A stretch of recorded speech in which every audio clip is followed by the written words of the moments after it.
Whenever Satan corrupts man or engages in unbridled harm, God does not stand idly by.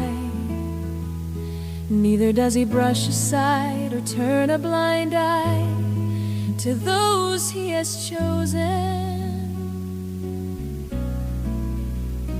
All that Satan does is perfectly clear and understood by God. No matter what Satan does, no matter what trend it causes to arise, God knows all that Satan is trying to do. God's salvation of people now involves cleansing and changing the deeply ingrained things and people that pertain to Satan, digging them up at the roots and unearthing them from man's essence and nature.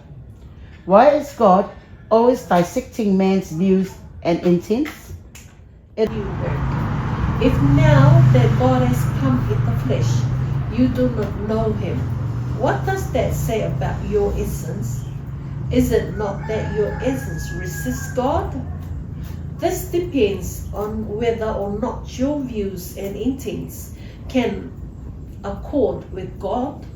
If you are... And when the Lord Jesus came, they should have welcomed him and not condemned him. There are still many people who are not able to penetrate this matter with understanding. In their hearts, they are always thinking that no matter how many utterance God makes, now they must still read the Bible and must not depart from it. How will you get God's chosen people to perform their duty well when you yourself perform your duty without principles? How will they muster the energy to follow God?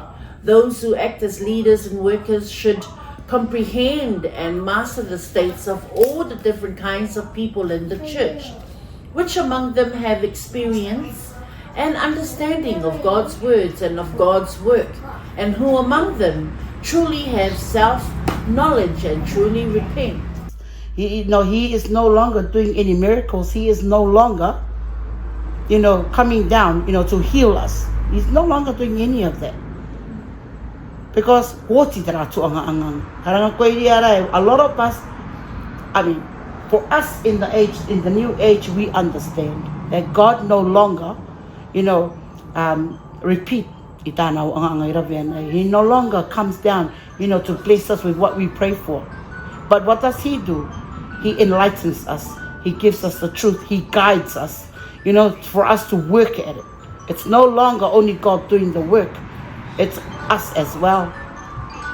Like, expose my ear to okino. Are karame kya ko na ko erme ma ane ki tika ko kari. Expose my ear ang ko ite rap ki travenga ite kopai ki trakino iruto ya mo. Truth is good.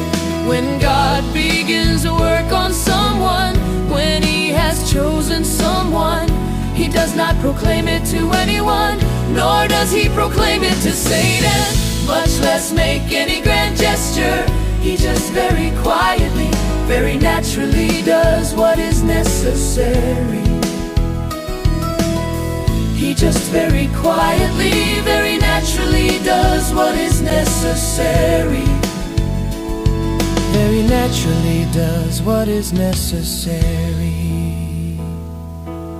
first he selects a family for you. What kind of background the family has, who your parents are, who your ancestors are. All this was already decided by God. In other words, these were not spur of the moment decisions made by him, but rather this was a work begun long ago. Once God has chosen a family for you, he also chooses the date on which you will be born. Presently God watches as you were born, crying into the world, watches your birth, watches as you utter your first words, watches as you stumble and toddle your first steps, learning how to walk. First you take one step, and then you take another.